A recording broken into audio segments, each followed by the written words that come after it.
Welcome, everybody, to the next episode of Agents of AI. I'm your host, Peter Stubbe. Agents of AI is a program that is sponsored and affiliated with Capto. Capto is your source for custom-built AI agents. We conduct this program, though, in order to bring forth people across our entire ecosystem, so partners, influencers, thought leaders, individuals that we feel deserve the limelight of sharing their expertise in the AI field and hopefully bringing forth some interesting use cases, inspiration, and motivation to move forward into the agentic AI universe. So with that said, I'm going to ask our guest here today to introduce themselves. A reminder for those of you listening in and maybe tuning in for the first time, they are going to be anonymous for the primary portion of our show and will reveal their identity at the end. So we're going to refer to him as Mr. Independent Robot for the time being. So Mr. Independent Robot, if you wouldn't mind introducing yourself, not sharing your name and where you work, but a little bit more to maybe tease the audience for those that like to guess throughout the course of the show. Yeah.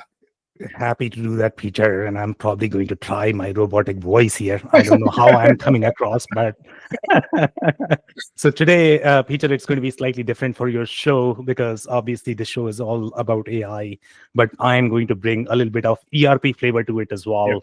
Obviously, there is a lot of overlap, from the ERP perspective as well as AI. So we are going to talk a little bit about that. About me, I have been in the industry for roughly 20 years doing many different transformation projects. Currently, my role as well as the company that I work for, it's more of the independent technology advisory. We help with the business transformation engagements, any sort of technology selection, readiness exercises, strategy exercises. So those are the things that we are working on, and that's a little bit about me. Thank you.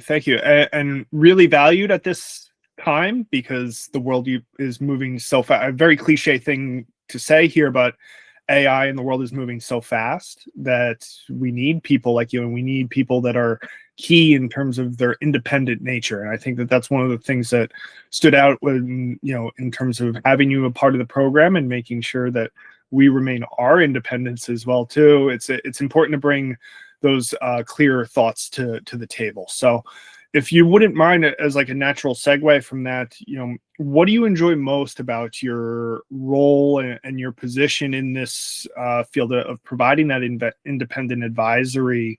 I try to message this question as like, what gets you out of bed in the morning, Mr. Independent Robot? Yeah. Yeah, so in my case, I think my life is very interesting. Mm-hmm. And the reason for that is because obviously there are a lot of different consulting firms out there. You have analyst firms. But in my case, I get the real thrill of the majority of the engagements that we have. And the reason for that is no engagements are same, meaning they are very different from each other. And I personally get to learn a lot. I have been doing this for 20 years, really enjoy, everything that I do as part of my career as well as role. Great. And I think also, too, this is a very good pointed question for you and your background because of how much the advisory and analyst and independent research space has changed over time. This day and age in the year 2025, with what has happened in the past few years and what we're talking about here today, what do you feel like is something that's still underappreciated about people in your role, and they should take into consideration, whether it's when pursuing a direct engagement with you?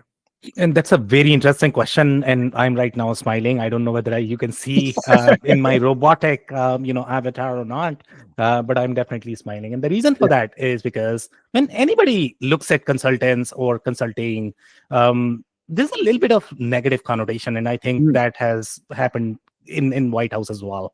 We were talking about all of these consulting firms. We were talking about AI, how relevant consultants are going to be. And the only thing when people think about consulting and consultants, they only look at their billing rate. What they don't look at is their subject matter expertise and the amount of time and effort that is required to be here. And I'm going to go back to my initial point when I say no two engagements are same, meaning you literally need to figure out a business within 30 seconds. Yeah. And that's the expectation that the customers have. So that is something that I would say is fairly underappreciated.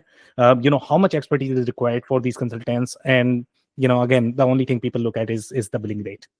Yeah. Yeah. Well, listen, I really appreciate you, Mr. Independent Robot, like addressing that question head on. Personally, if I can speak from a personal perspective here, I grew up in the research industry as well. And I still have a lot of inspiration and admiration for people that are a part of it. I think also, even just in general, as we as a more of a product and a platform provider in Capto, we still approach our business as being necessary and having that consultative approach or that service level approach.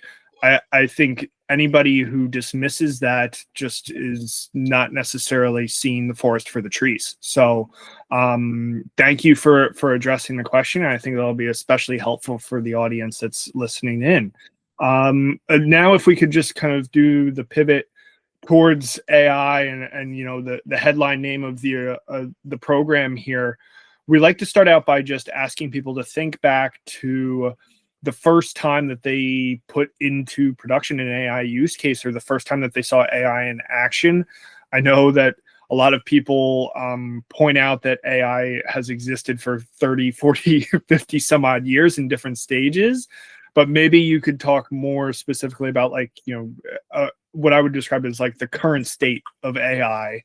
So whether it be a client engagement or something like that, would love to hear, some of the basics of work that you've done. Yeah. Yeah, so our role, Peter, is slightly different in the industry, and sometimes we might come across as more of the Debbie Downer.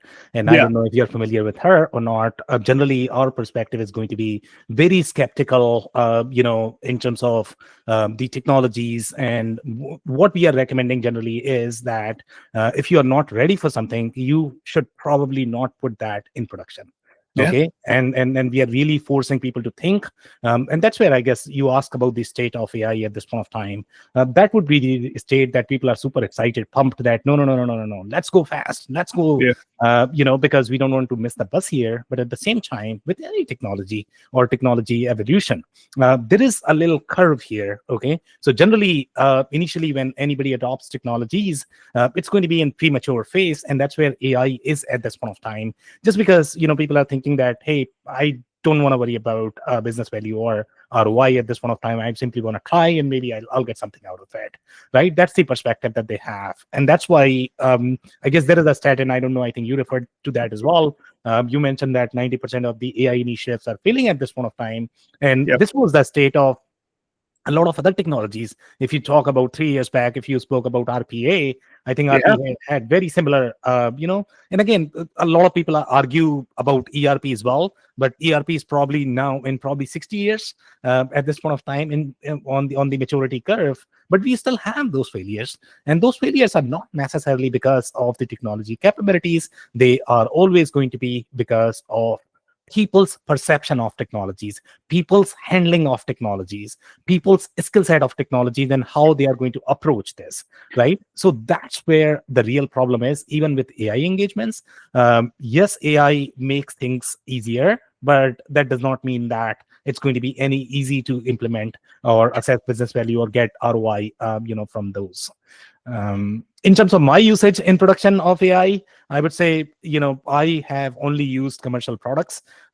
We have been trying to figure out some of the development use cases ourselves for our own business. So far, it's not been as meaningful. And generally, we don't push anything unless we are absolutely convinced that this is going to bring the business value. Sure, we can do it more from the marketing perspective. A lot of companies are doing that, but we really believe in doing things when they are going to add real business value. Got it. All right. Well, that sounds good. And this is giving me an opportunity to say something that I feel like for regular listeners of the program, they're like, oh, Peter's saying it again. But you used the word people. You used it. You mentioned the importance of having human beings a part of AI processes and making sure that they are aligned and making them successful. we call that out every single time somebody makes that a part of their answer, because as an organization ourselves, Capto, but just in general, we truly believe in the match of AI to human strengths and human intelligence. So thank you for including that as a part of your answer. Now, as we look out to the future, I'm asking you to put on your independent crystal ball research hat. What use cases do you think are most exciting, or you would like to see go live in the future? Like this could be something either super aspirational or something that you feel like we're still working out the kinks on. But what would be something that would be just, I guess, really cool to you? Yeah, so from my perspective, I think the whole interaction is going to change. The whole application category is going to change. Every single interface is going to change in terms of AI. The way we shop, the way we search, that's already changed, I guess. The way we search now, it's going to change even more. The way we interact with any sort of applications from the consumer perspective or from the business perspective is all going to change. So that's what excites me, to be completely honest. It's going to be really easy. A lot of people complained about these interfaces, so those are not going to be as relevant, as meaningful in the future, because the only interface you are going to have is probably text. And everybody's super comfortable with text. Even if you are not, even voice interfaces are probably going to be very AI driven. So that's what excites me, that this is probably the best time in the industry, where we have a lot of opportunities pretty much for everybody, depending upon how much you want to leverage those. For businesses, there are tremendous opportunities in terms of refining their business models. There are going to be real monetary opportunities as well, pretty much for everybody, for every single industry. So I could not be more excited. Great. Well, that's a great answer. And if I could also do a shout out to some past guests or other guests that are upcoming after your episode, or will be released after your episode. We speak to a lot of people in the payments industry, and I think it's quite interesting when we talk about the consumer experience or the user experience. They talk very heavily about AI's use of being more of a customer success supporter at the point of payment, where like otherwise it's just handing over a credit card and just sharing our information, but actually being more direct in terms of like addressing problems with the product or things like that. I'm adding some color and context for the audience to go and listen to other episodes, because I think that there's some definitely exciting things in the pathway for consumers when it comes to AI. So, okay. Final kind of a generic question, I would say, that we ask the audience here, Mr. Independent Robot. What would be your advice for whether this is a peer or potential engagement or client? What are the words of motivation that you share for them in terms of moving forward with AI? I think people have a certain level of enthusiasm or a certain understanding that it should be a part of their roadmaps going forward. But for those that feel sluggish or lagging, what advice would you have? Yeah, so I would say, if you are not using AI at this point of time, you are definitely missing out, because you can definitely 10x yourself. And this is not just some sort of marketing sales pitch here.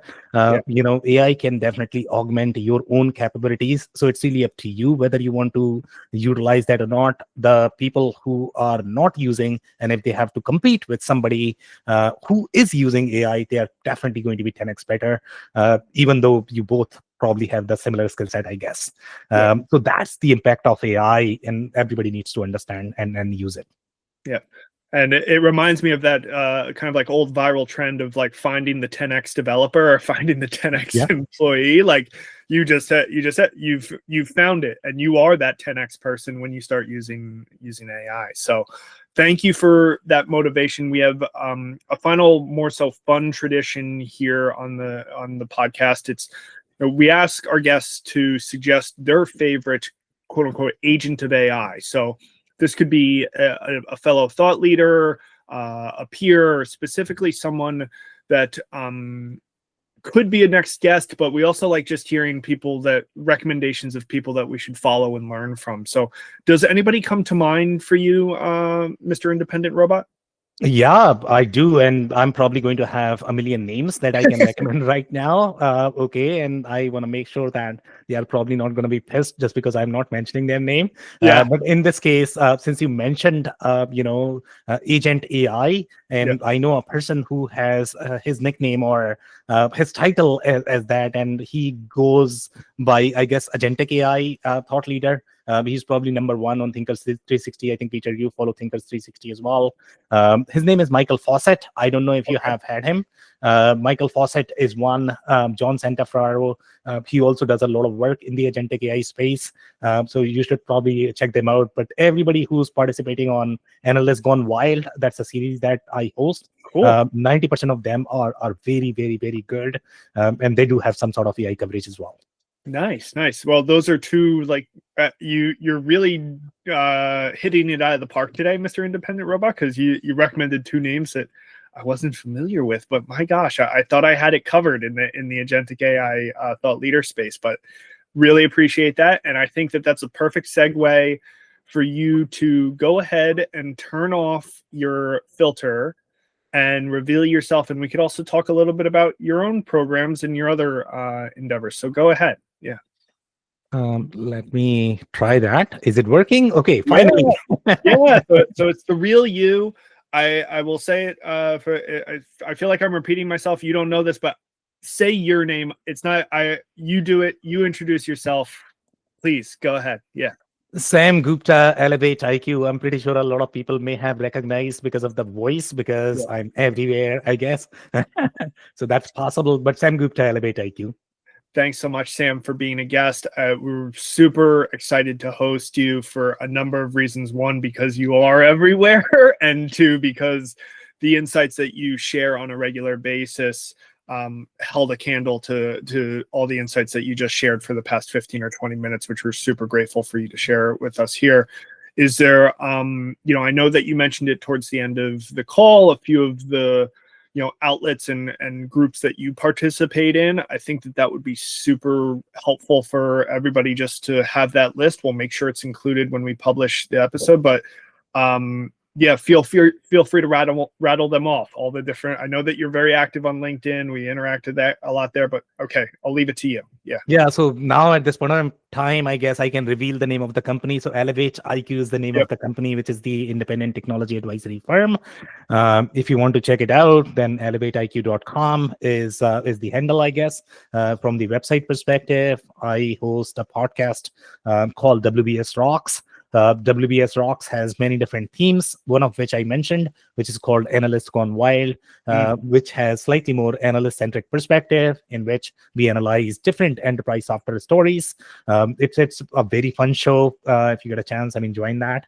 So those are two outlets that I am involved in right now. Great. Well, thank you so much, Sam. We will look forward to the release of this episode. And everybody, please reach out to Sam, follow him. He is like on the top 10 list of my followers too. So, all right, let's pause. Thank you so much, Peter.